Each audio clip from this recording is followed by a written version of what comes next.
Será tribulación, angustia o persecución, hambre o desnudez, peligro o espada. Por amor de ti somos llevados a la muerte todo el tiempo. Por amor de ti somos llevados a la muerte todo el tiempo.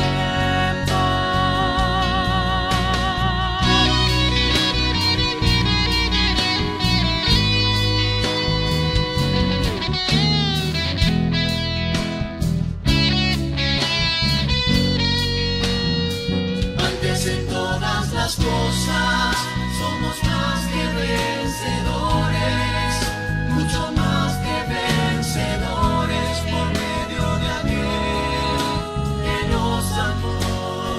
Antes en todas las cosas somos más que vencedores, mucho más que vencedores por medio de aquel que nos amó.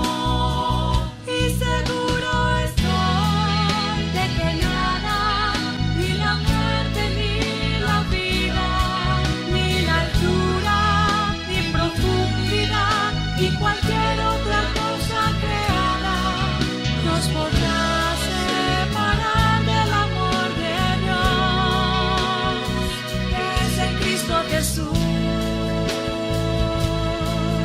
Nos podrá separar del amor de Dios, que es en Cristo Jesús.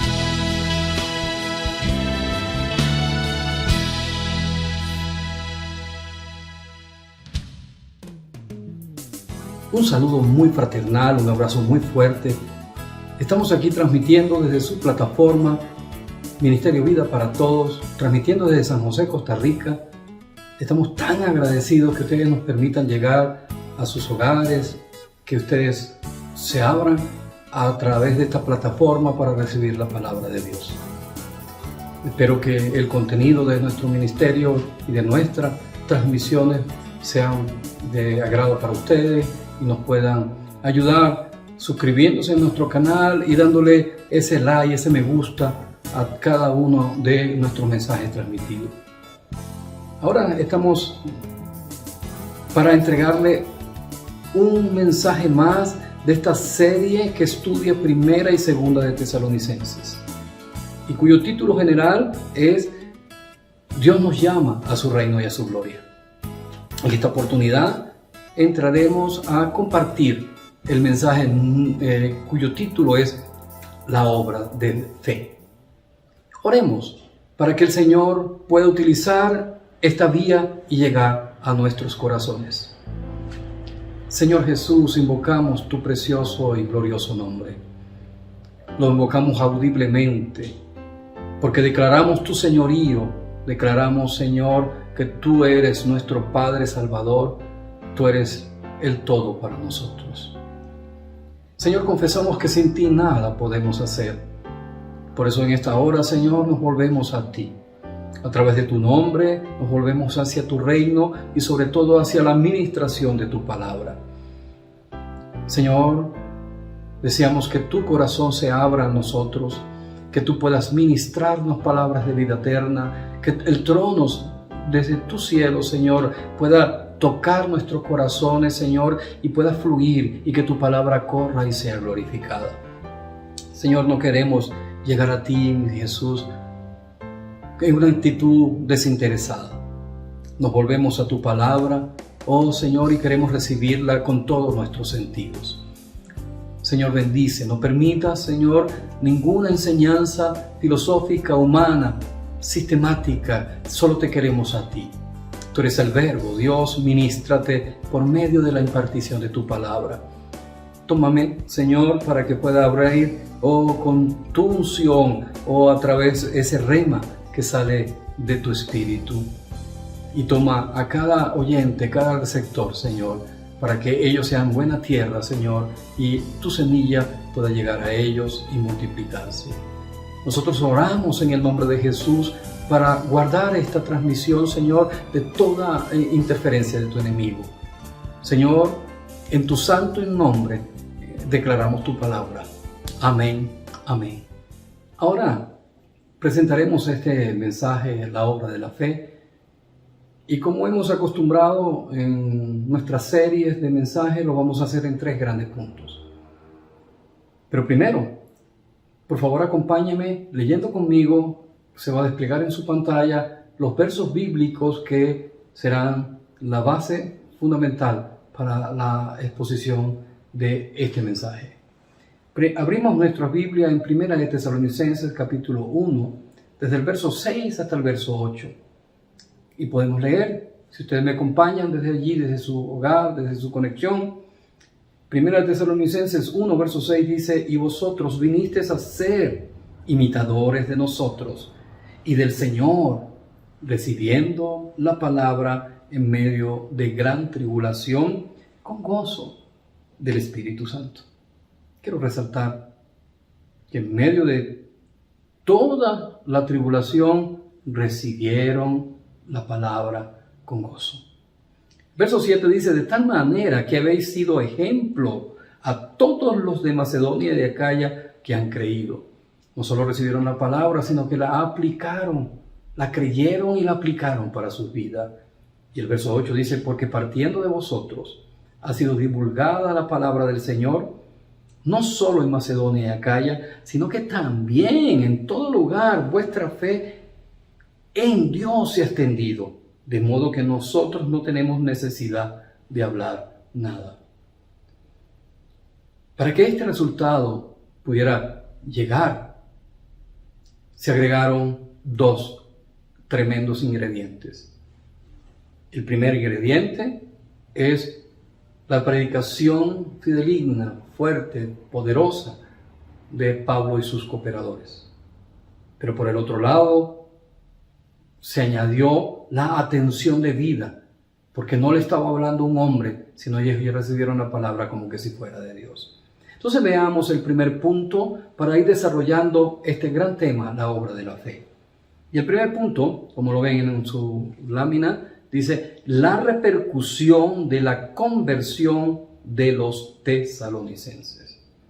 Definitivamente fue una iglesia modelo, una iglesia que impactó y que su impacto no quedó solamente en su ciudad, sino que se extendió por toda Macedonia y por otra provincia, Acaya. Y dice allí, el punto 1 del primer punto, dice: un poderoso evangelio predicado por Pablo y sus colaboradores en medio de un escenario opuesto y confuso. Esta palabra que fue ministrada no tuvo un escenario favorable. Como en estos tiempos también, ¿verdad? Muchas cosas se oponen a Dios, muchas cosas se oponen al evangelio. Leamos Hechos capítulo 17 desde el verso 1 al verso 3. Dice: pasando por Anfípolis, y Apolonia, llegaron a Tesalónica, donde había una sinagoga de los judíos. Y Pablo, como acostumbraba, fue a ellos y por 3 días de reposo discutió con ellos, declarando y exponiendo por medio de las Escrituras que era necesario que el Cristo padeciese y resucitase de los muertos, y que Jesús, a quien yo os anuncio, decía él, es el Cristo. Quiero resaltar acá, en el verso 3 dice que Pablo no entró en dilemas, él simplemente declaró conforme a lo expuesto en las Escrituras. Él fue fiel. Y él empezó a agregar elementos que empezaban a ayudar, ¿verdad?, a poder recibir el evangelio con más atención. Una de ellas era que había Él resucitó de los muertos, nuestro amado Jesús resucitó de los muertos, venció la muerte, venció a nuestro opositor, venció al imperio del maligno, y Él era ahora el Cristo, en otras palabras, el Espíritu que unge.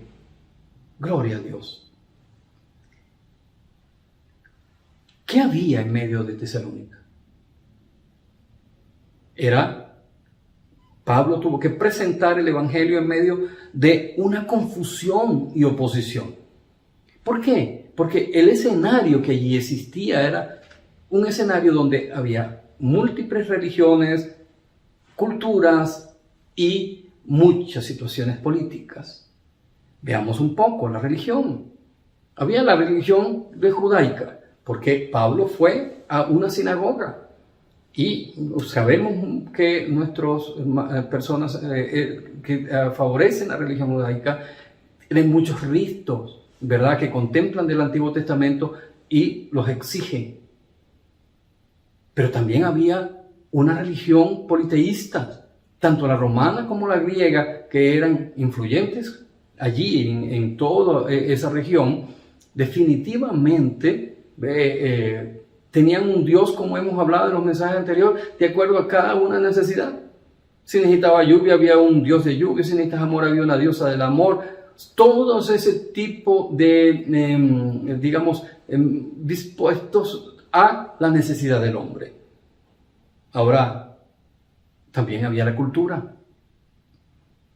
Había un bagaje cultural, habían griegos muy llenos de ciencia, estaban los judíos, estaban los romanos. Les recuerdo que Roma había conquistado, o era el conquistador de esa parte de la región terrestre en ese tiempo. Y por tal razón había esa tensión, porque los judíos no querían la dirección o la toma de control de Roma, y los griegos creían en la democracia y no les parecía bien que viniese un emperador, un César, un casi Dios según los romanos, para tomar control. Y ahora Pablo les declaraba a un Jesús, Señor, Rey. Entonces todo eso, ¿verdad?, influyó para que existiera una atmósfera enrarecida.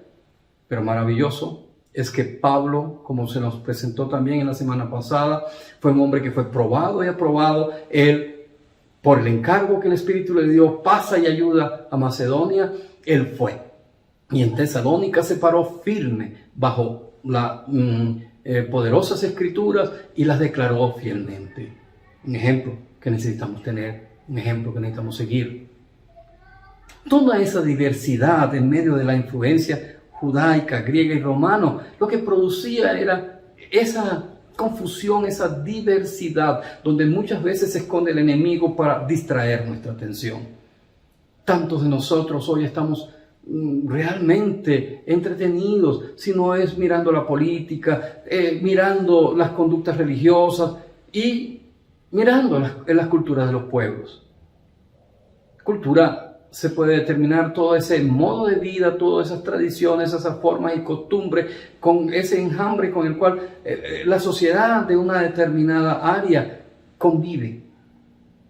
Pero a la vez, ese tipo de porción cultural normalmente son las que quedan arraigadas en las personas, y las personas no pueden entrar fácilmente a conocer el nuevo reino, el reino celestial.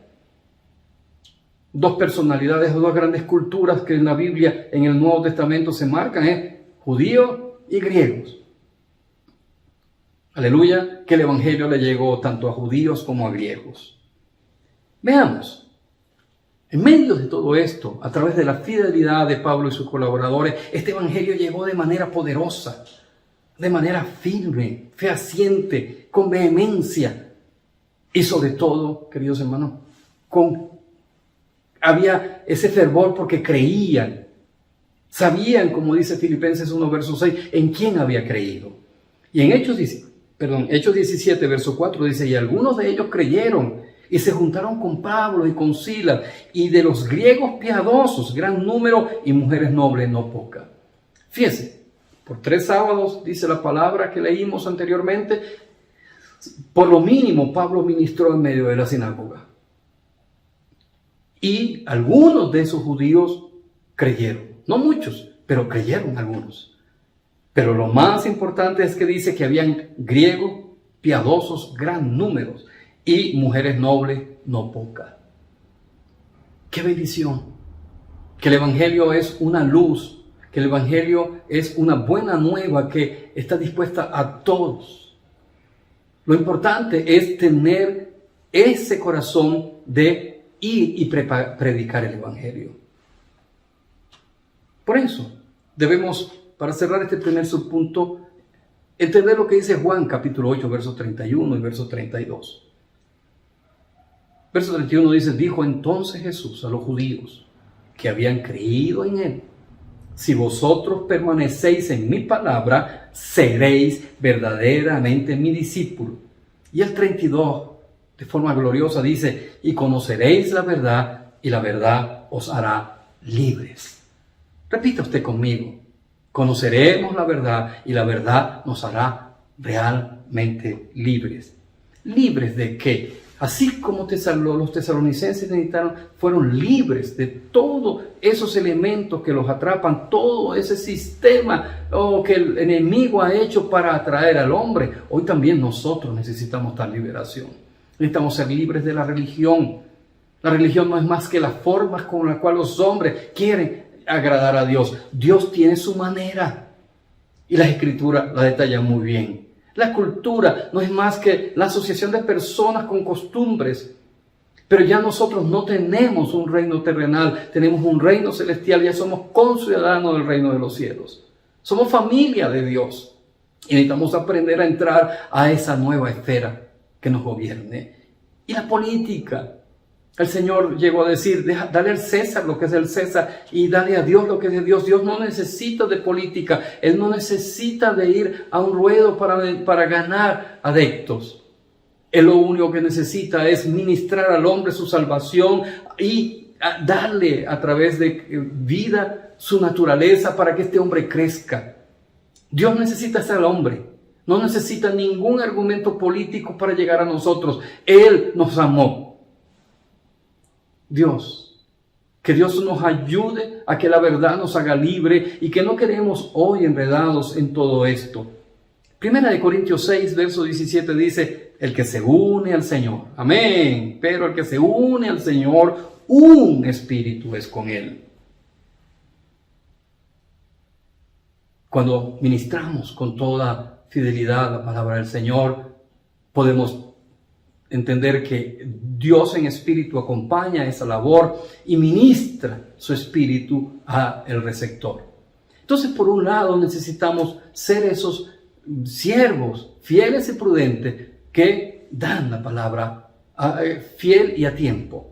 Pero por el otro lado, cuando recibimos la palabra, también como Tesalónica tenemos que aprender esa lección, a recibirla realmente en nuestro interior, no tenerla como un conocimiento, no recibirla como una información, sino abrir nuestro ser a Dios. Entonces subpunto 2 dice: a pesar de la gran tribulación, los tesalonicenses recibieron el Evangelio con gozo.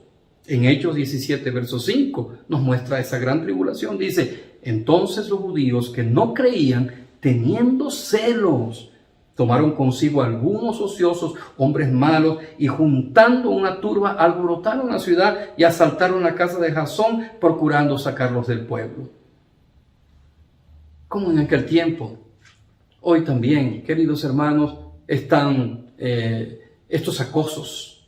Hoy le llamamos bullying. En aquel tiempo no existía, pero el bullying es un acoso sistemático. Es un ataque en contra de las personas, ¿verdad? Para demostrar que hay alguien dominante sobre otro. Y esa persona que recibe el bullying se siente impotente.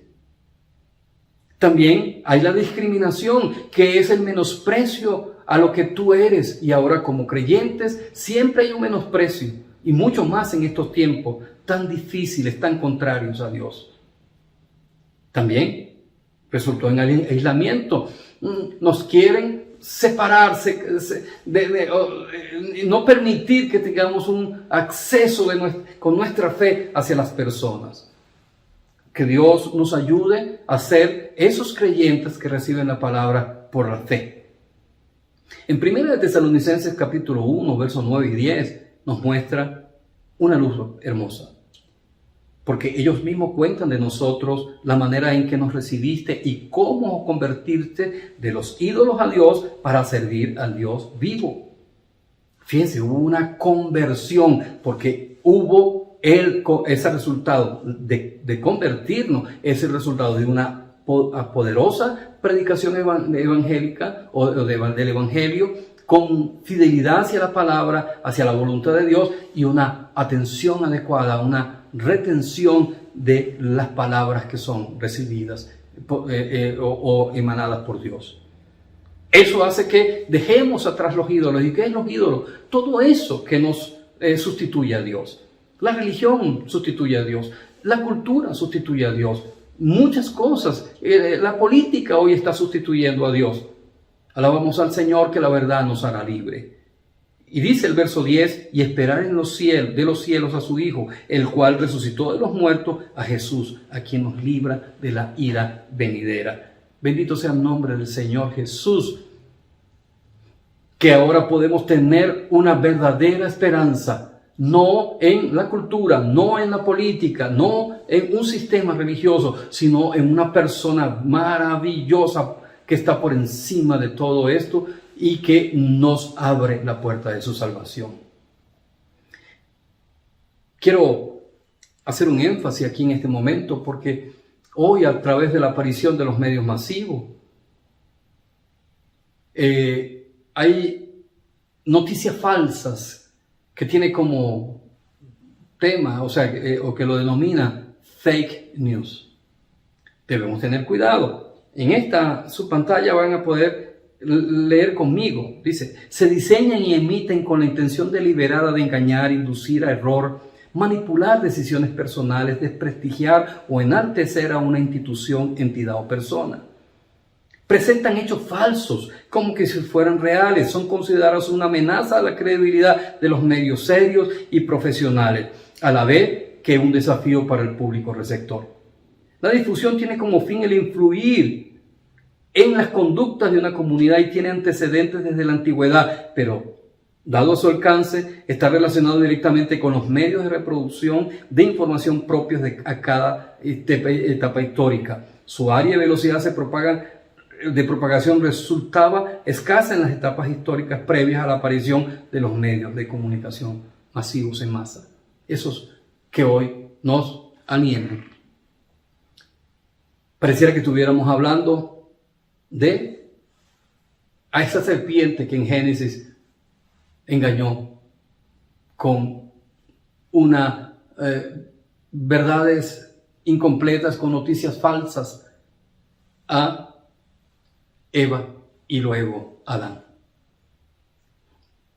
Y a partir de ese momento, Satanás, el mentiroso, el padre de toda mentira, se ha convertido en un profesional, en un astuto y sagaz multiplicador, y hoy tiene a su disposición todos los medios.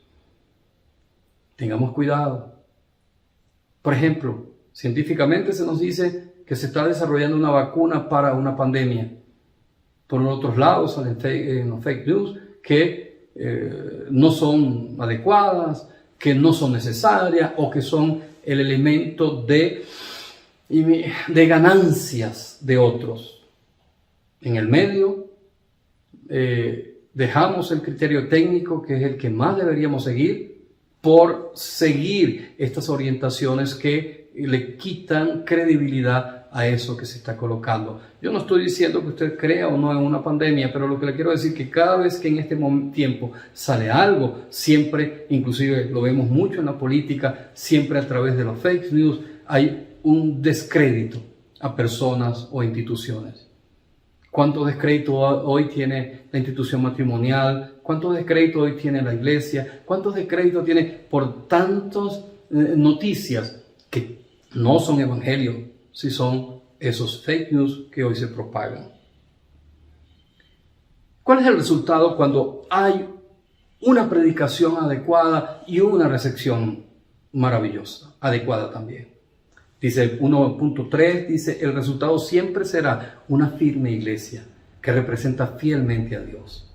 Primera de Tesalonicenses capítulo 1, verso 3 dice así: acordándonos sin cesar delante del Dios y Padre de la obra de vuestra fe. Pablo no estaba hablando de su fe, sino de la fe de los tesalonicenses. Ya obraba, ya tenía una acción. Del trabajo de vuestro amor, no quedaron parados, no se quedaron apáticos. Ellos reaccionaron aleluya, a esa buena nueva que le estaban dando, trabajando en favor del Señor. Y por último, y de vuestra constancia en la esperanza en nuestro Señor Jesucristo. Ya no estaban ceñidos o estaban solamente distraídos en lo que demostraba la cultura, la religión o la política, sino que ya conocían, amén, una verdad maravillosa. Había un Señor y Él venía y viene por los suyos. Aleluya. Dice que la obra de la fe, es la que nos conecta a Dios para recibir la vida y la naturaleza divina. Ahí ustedes tienen, por favor, si ustedes son buscadores, lean 2 de Pedro capítulo 1, versículos 3 y 4. Dice, todas las cosas que pertenecen a la vida y a la piedad nos fueron dadas por Dios, pero son promesas y ellas tienen que llegar a ser recepcionadas, recibidas por cada uno de nosotros. Pero también se necesita que la iglesia hoy tenga un trabajo de amor, o sea, es la fuente motivadora para ejecutar la gran tarea de edificarnos unos con nosotros. ¿Cómo cuesta levantar a otro? El mejor ejemplo es padre, sobre todo madre con sus hijos. ¿Cuántos años, cuánto tiempo, cuánta entrega para que nuestros hijos puedan crecer y ser personas apropiadas dentro de la sociedad y para Dios? Y por último, constancia en la esperanza.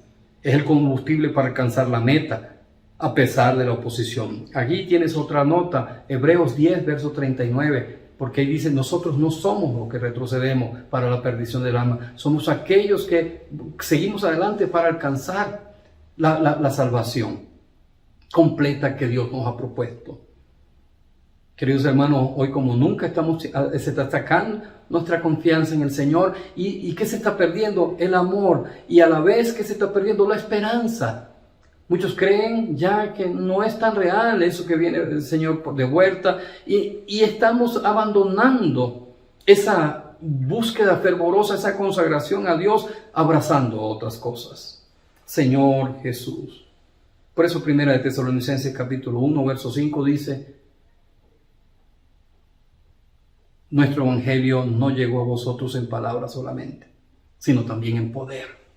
Amén, en poder. Es en el Espíritu Santo y en plena certidumbre. Como bien sabéis, cuáles fuimos entre vosotros por amor a vosotros. ¿Qué poder estamos hablando?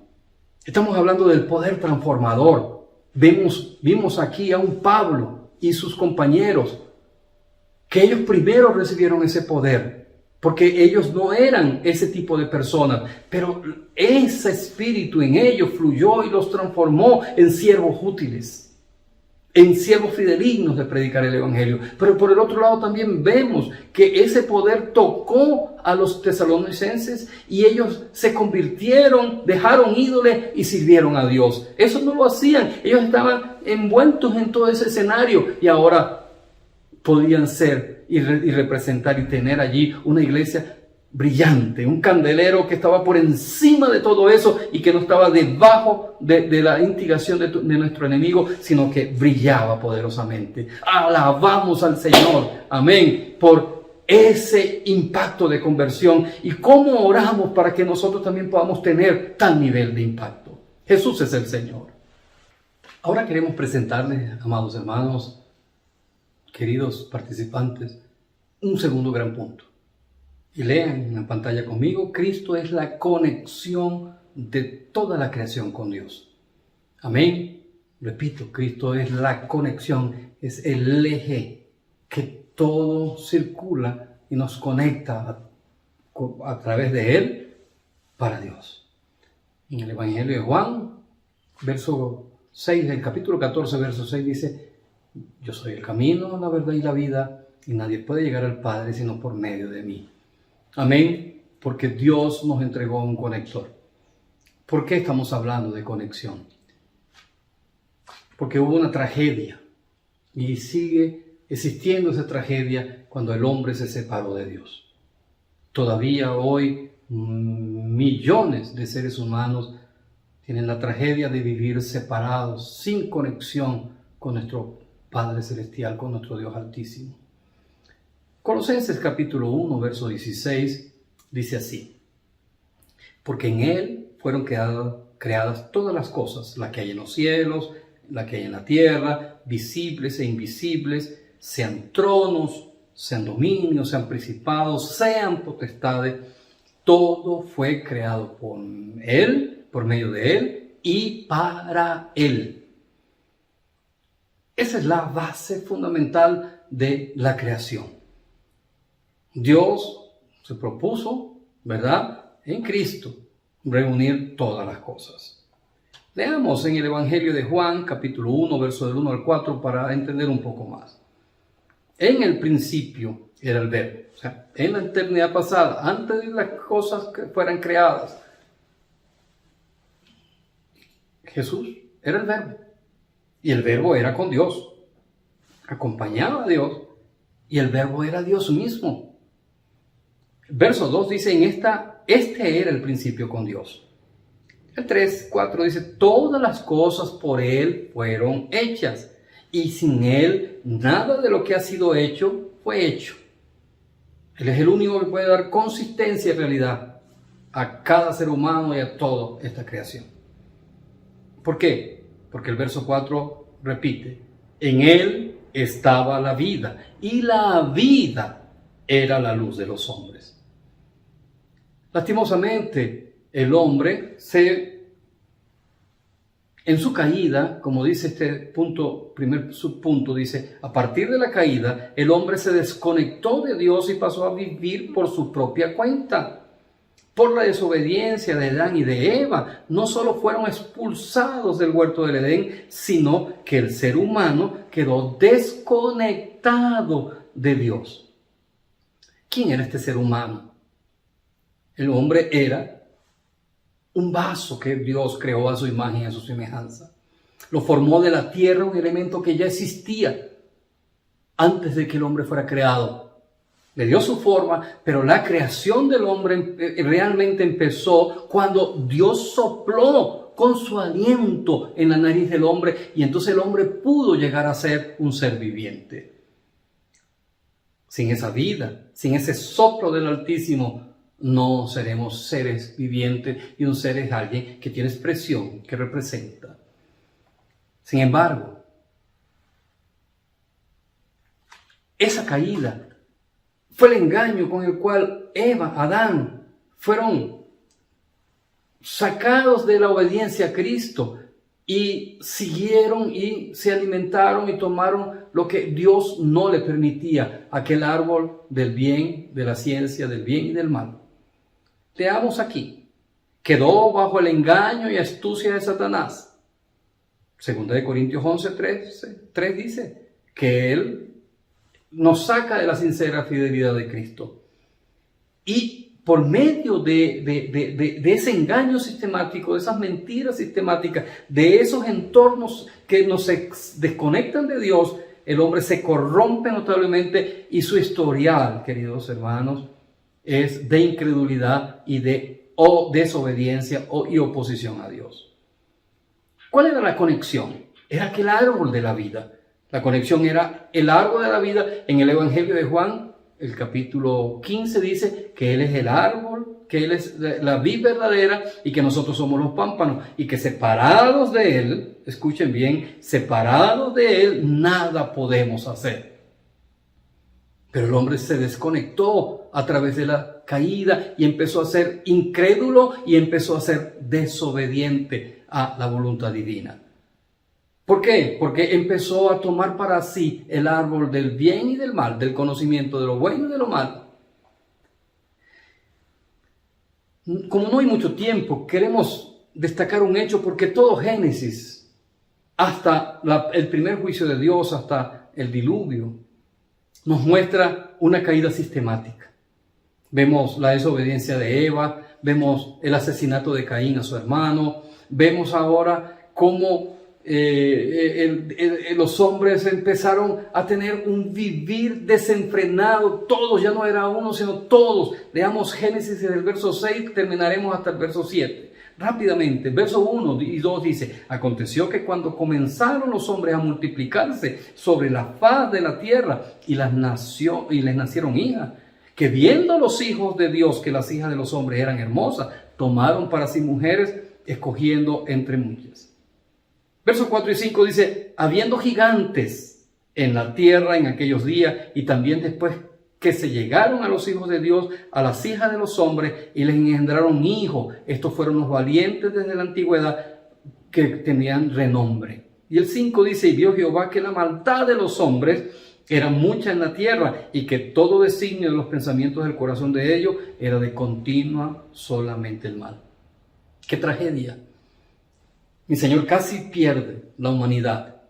Porque el enemigo no solamente la había corrompido, sino que ahora que mezclaba su elemento caído. ¿Quién eran estos gigantes? En hebreo se le denominan nefelines, que son personas, ángeles caídos, depravados. Esa es su verdadera traducción de nefelín. Y en Judas 6, les invito a que los vea, se muestra que ellos perdieron su dignidad y perdieron su posición delante de Dios y se corrompieron. Esto generó un trastorno de tal que Dios le dolió en su corazón. Sigamos leyendo. El verso 6 y 7 dice, y se arrepintió Jehová de haber hecho hombre en la tierra y le dolió en su corazón. Y dijo Jehová, raeré de sobre la faz de la tierra a los hombres que he creado, desde el hombre hasta la bestia y hasta el reptil y las aves del cielo, pues me arrepiento de haberlos hecho. Aquí vemos cómo Dios tuvo que tomar la primera determinación para eliminar aquella mezcla que el enemigo había avanzado para llegar a todo ser humano. Quitarle la pureza a la creación. Ya no era imagen y semejanza de Dios, sino que ya era una mezcla, algo que realmente era repulsivo ante los ojos de Dios. Así el hombre quedó preso en su desconexión. ¿Quién estaba detrás de esto? Juan 10, verso 11, la parte A dice así, el ladrón no viene sino para hurtar y matar y destruir. ¿A qué se quiere robar? Satanás no creó al hombre, pero se lo quiere robar. ¿Pero para qué lo quiere robar? Para destruirlo. Dios santo. Efesios 6, verso 12, es impresionante, porque dice, no tenemos lucha contra carne y sangre, o sangre y carne, sino contra principados, contra potestades, gobernadores de las tinieblas en este siglo, contra huestes espirituales de maldad en las regiones celestes. Al hombre salir del huerto del Edén, realmente quedó bajo la potestad de las tinieblas. Señor Jesús, leamos su punto número 2. Amén. Pero llegó a Tesalónica una luz. Como puede llegar a Costa Rica, Nicaragua, Centroamérica, todo este mundo, a través de usted y de mí. Ser esos hijos de Dios, esos luminares de este mundo, como dice Filipenses, capítulo 2. Dice, la predicación de Pablo y sus colaboradores desvendó el misterio de Dios, porque Dios no estaba quieto. Dios tenía cómo resolver este asunto de la desconexión del hombre, de la tragedia del hombre, de su corrección, de su corrupción. Dice Colosenses 1, versos 26 y 27, el misterio, amén, que había estado oculto desde los siglos y edades, pero que ahora ha sido manifestado a sus santos. Ese misterio, amén, que no lo entendían los tesalonicenses porque no había llegado a ellos, ahora llegó, como debe llegar a cada uno de nuestros hogares, de nuestros familiares, de nuestros amigos, de toda la población, porque tenemos que predicar este evangelio del reino a todo lugar habitado. Dice el verso 27, a quienes Dios quiso dar a conocer la riqueza de la gloria de este misterio entre los gentiles. ¿Cuál es ese misterio? Cristo en vosotros. No Cristo en una reunión, en un local, en un sistema religioso. No, Cristo dentro del hombre, porque el que se une al Señor, un espíritu es con Él. Amén por esa mezcla. Ya ese misterio se aclaró a través de la predicación y usted y yo también podemos ser portadores de esta aclaratoria. Amén. Podemos ser eso que dan la buena nueva. Amén. Porque esa es la esperanza de gloria.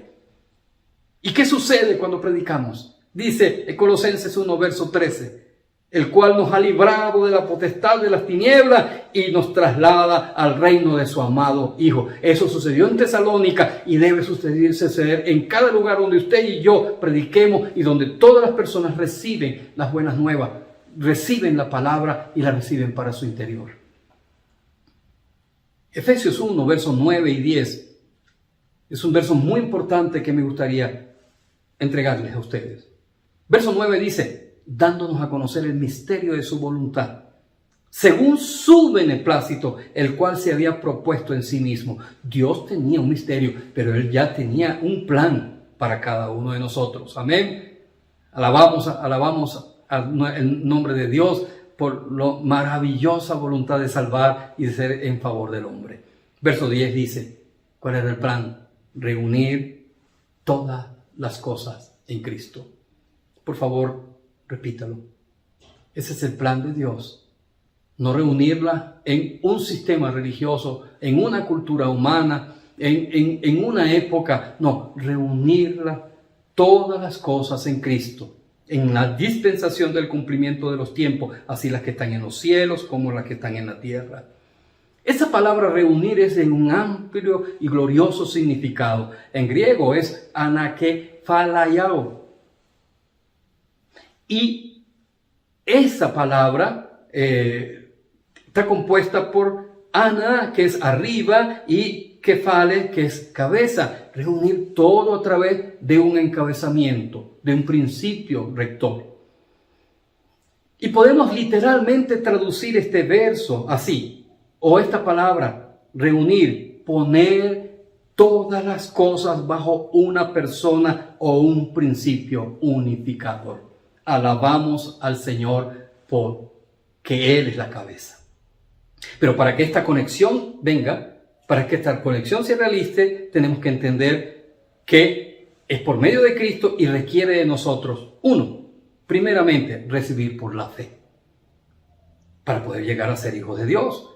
No es entender, no es discernir, no es analizar, es recibir. Es como que si usted le entregan un regalo, yo le entrego mi reloj y usted no se pone a pensar, ¿será que me está jugando una broma? ¿Será que va en serio? No, usted lo recibe, acepta el regalo y ahora ese reloj pasa a ser parte de usted. Eso es lo que dice Juan. El capítulo 1 del Evangelio de Juan, el 11 dice, a los suyos vino y los suyos no lo recibieron. Y aquí está el 12 y 13 dice, mas a todos los que le recibieron. Recibir aquí es creer. Por la fe, a todos los que le recibieron, a los que creen en su nombre, ahí lo aclara, les dio potestad de ser hechos hijos de Dios. Los conectó. Dice, los cuales no son engendrados de sangre, ni de voluntad de carne, ni de voluntad de varón, sino de Dios. Aleluya. ¿Y cuál es la otra necesidad? Ser encabezados por Cristo.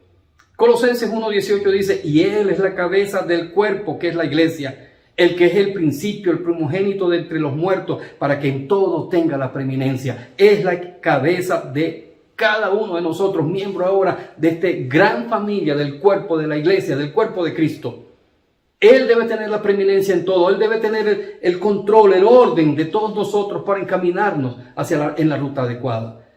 Primera de Corintios 11, verso 3, que muchos disputan sobre estos versos. Es muy claro el sentido. Dice, pero quiero que sepáis que Cristo es la cabeza de todo varón, y el varón es cabeza de la mujer, y Dios es la cabeza de Cristo. Al final, queridos hermanos, ¿quién es la cabeza? Es Dios, que encabeza todas las vertientes de la humanidad.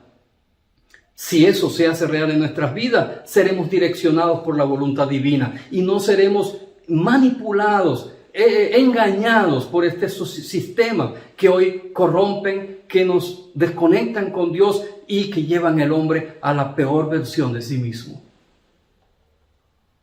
Señor Jesús, que Dios prenda la luz, que Dios nos ilumine claramente y podamos ser encabezados por Cristo para que todas las cosas se reúnan en Él.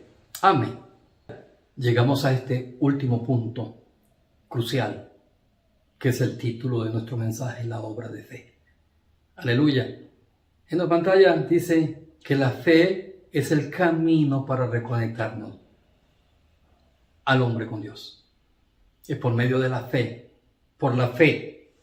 Aleluya. Usted declara por la fe creo en el Señor, por la fe recibo esta palabra. Y es muy importante entender que no existe otro medio, porque sin fe es imposible agradar a Dios.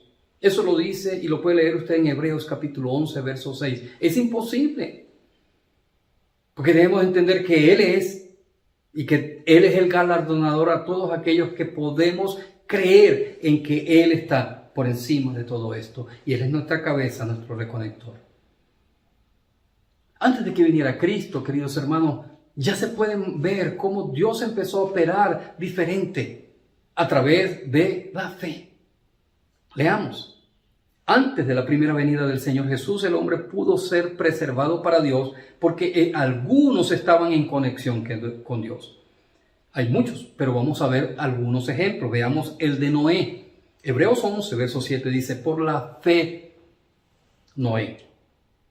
O sea, porque creyó Noé, cuando fue advertido por Dios acerca de las cosas que aún no se veían, con temor preparó el arca en que su casa se salvase, y por esa fe condenó al mundo, y fue hecho heredero de la justicia que viene por la fe.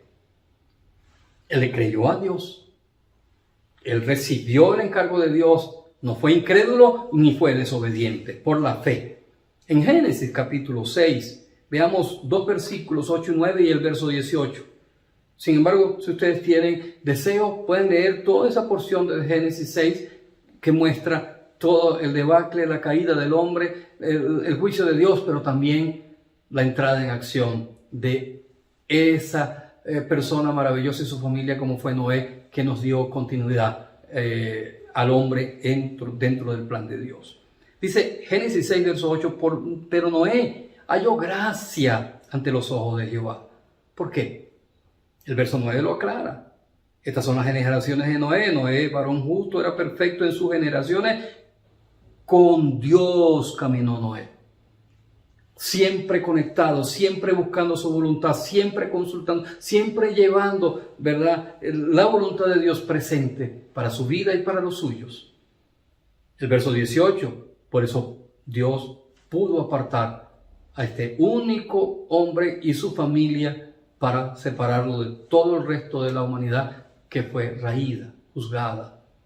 Verso 18 dice, mas estableceré mi pacto contigo, Dios hablándole a Noé, y entrarás en el arca tú, tus hijos, tu mujer y las mujeres de tus hijos contigo. Alabamos al Señor.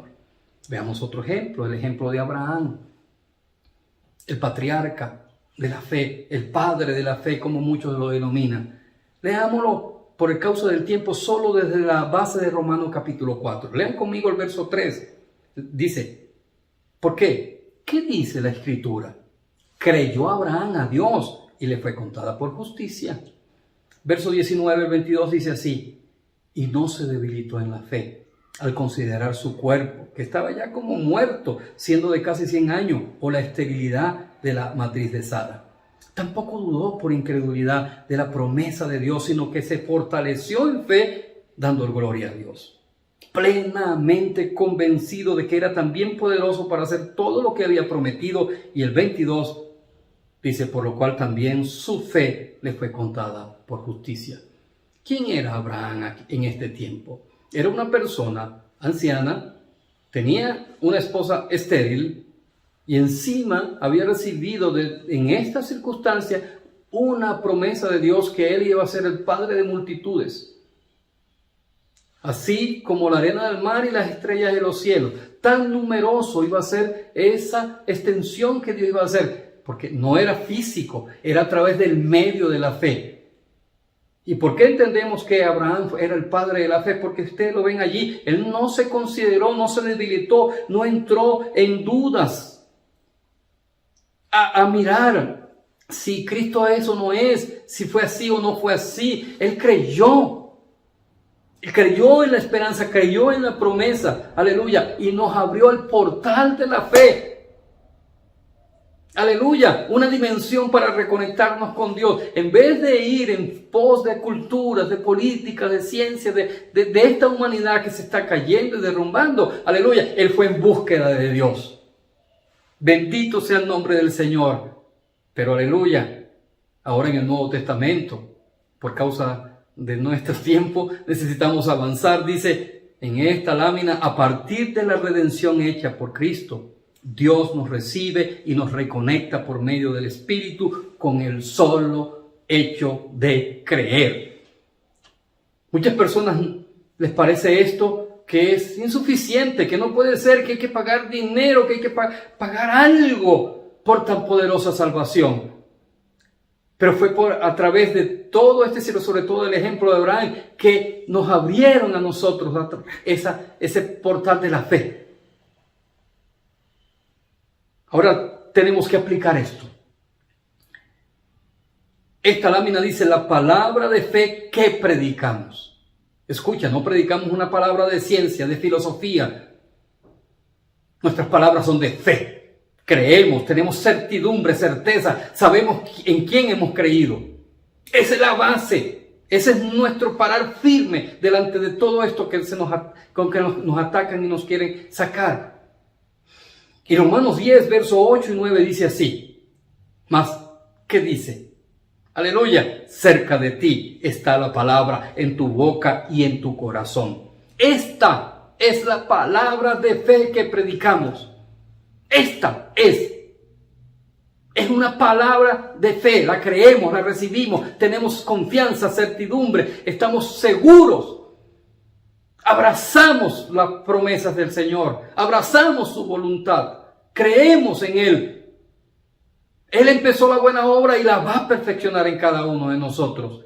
Y dice el verso 9, que si confesares con tu boca que Jesús es el Señor y creyeres en tu corazón que Dios le levantó de los muertos, serás salvo. Es muy sencillo. Aquí hay dos asuntos: confesar, amén, con la boca, y creer en el corazón. Confesar. ¿Qué necesitamos confesar? Confesar es declarar audiblemente. Declarar con fuerte voz. Amén. Y esa confesión primeramente es para que los oigan todos. Y quien más debe oírlo es nuestro enemigo. Debe oírlo Satanás. Debe oírlo los ángeles caídos. Deben oírlo los espíritus inmundos. Deben oírlo los demonios. Todos deben oír que nosotros ahora tenemos un Señor. Lo confesamos. Confesamos que ya no estamos desconectados con Dios, que ahora estamos conectados a Dios, que ahora somos uno en espíritu. Oh Señor Jesús, confesamos que somos hijos y confesamos que ahora seguimos la voluntad de Dios y alabamos a ese gran Dios, Señor y soberano. Esa es nuestra confesión pública. ¿Y qué dice abajo? Creer en nuestro corazón que Dios lo levantó de los muertos. Significa de la resurrección. A través de la resurrección, Satanás recibió un duro golpe, perdió la batalla, fue vencido. Fue, como dice 1 Corintios 15, sorbida la muerte en victoria. Porque mi Señor participó, como dice en Hebreos 2, de lo mismo de lo que nosotros participamos, de carne, de sangre, pero por medio de su humanidad, por medio de su redención, Él enfrentó al enemigo en su propia esfera y derrotó su imperio, dice. Ya los hombres ya no van a estar en temor y en esclavitud de la muerte, porque ya fue sorbida. Ya el Señor en resurrección declaró, se le levantó como el primer hijo primogénito, y ahora a partir de él muchos somos hijos de Dios. Somos hijos que a nuestro hermano mayor se unen a la familia de Dios. Oh, qué glorioso este evangelio, qué glorioso, queridos hermanos, pero tenemos que ser esos, queridos, que confesamos. Por eso ustedes nos ven declarando: oh Señor Jesús, oh Señor Jesús, porque es el nombre que toda boca necesita confesar, es el nombre en el cual toda rodilla tiene que doblarse. Aleluya, por ese nombre soberano, nombre que está por encima de todo nombre. Es el nombre del Señor de los señores, es el nombre del Rey de los reyes, es el nombre de nuestro Salvador. Por eso, en Romanos 10, verso 12, lean conmigo en la pantalla: porque no hay diferencia entre judío y griego, entre americanos del sur, centroamericano y norteamericano. Amén. de Asia, de Europa, de Oceanía, no importa la cultura, no importa la religión, no importa donde tú estés, no importa inclusive si estás dentro de esta situación política, donde estés, lo importante es que Él es Señor de todos. Ahora, Él, que está por encima de todos esos sistemas, Él es especial. Dice allí, Él es rico para todos los que le invocan. La palabra invocar, careo, significa llamar por su nombre al Señor. Y nuestra boca tiene que aprender a declarar su señorío. Jesús es mi Señor. Jesús es el Señor de mi hogar. Jesús es el Señor de mi vida, de mi tiempo, de mi futuro. Oh Señor Jesús, decláralo en este momento, querido compañero, querido hermano, querido amigo, querido participante. Declara que Jesús es nuestro Señor, su Señor. Y verás cómo Dios te inunda con las riquezas de su gloria. Para terminar, queremos mostrar hasta con un gráfico lo que significa el desarrollo de la fe. La fe viene por el oír la palabra. La fe no viene por cuentos o historias o filosofías. Romanos 10:17 dice, así que la fe es por el oír, y el oír por la palabra de Dios. Amén. En algunas versiones dice que las versiones más cercanas al griego original dice que la fe es por el oír y el oír por la palabra de Cristo. Ahora, veamos esto. Aunque el ser humano crea o no en Dios o en Cristo, ellos existen y la obra de salvación es real. Ahí bien el testimonio de los tesalonicenses y está también el nuestro, como el de muchos. A esto es lo que se le denomina la fe objetiva, es porque es una fe que está fuera de nosotros. La fe es la persona de Dios, su Trinidad, sus obras, sus hechos. Eso es fe. Ellos están allí, ellos existen, ¿verdad? Pero ellos, a pesar de que existen, muchas veces están fuera del hombre, fuera de nuestro ser. ¿Qué necesitamos?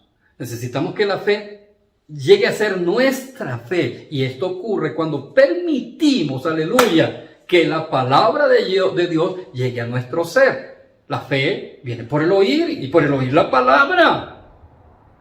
Por eso hoy una de las cosas más importantes es renovar nuestro interés por la palabra, nuestro amor. Oh Señor, porque por ella crecemos para salvación, dice Primera de Pedro capítulo 2. Pero es muy importante que lean conmigo este verso de Hebreos 4:12 para ver si podemos entenderlo. Dice, porque la palabra de Dios es viva y eficaz y más cortante, aleluya, que toda espada de dos filos y penetra hasta partir el alma y el espíritu, las coyunturas y los tuétanos, y discierne los pensamientos y las intenciones del corazón.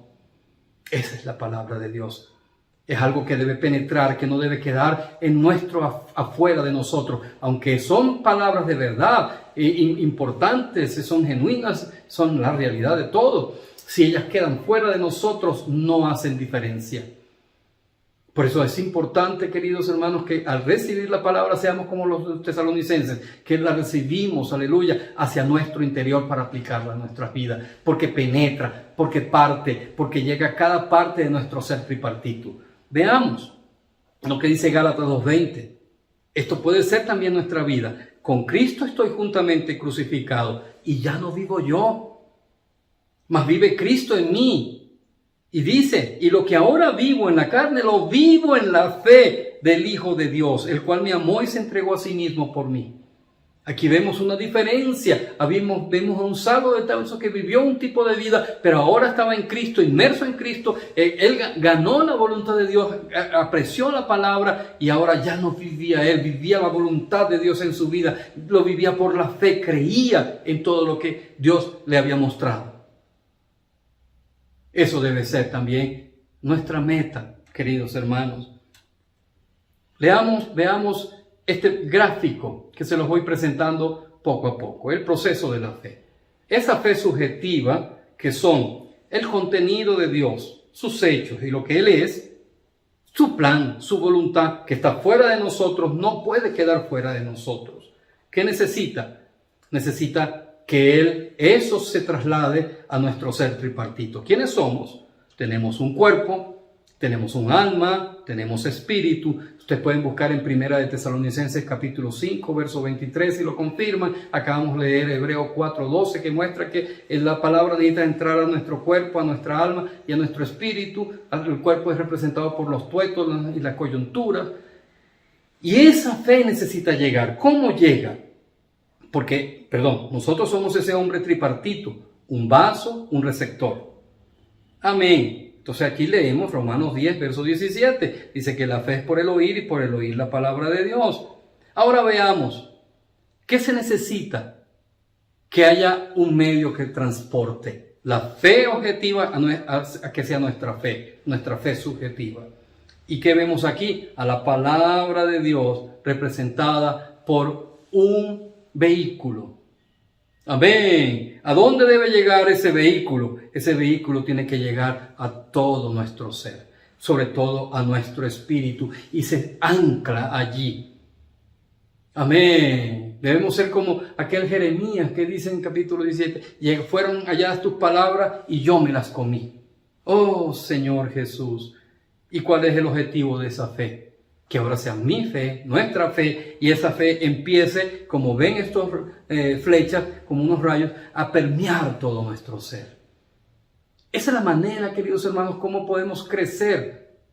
Esa es la manera como podemos pedirles, como realmente se puede suceder aquello de aumentanos la fe. Que Dios nos ilumine. Y quiero cerrar con esto. Segunda de Timoteo capítulo 3, versos 16 y 17 me acompañan. Toda la escritura, es dada por el aliento de Dios.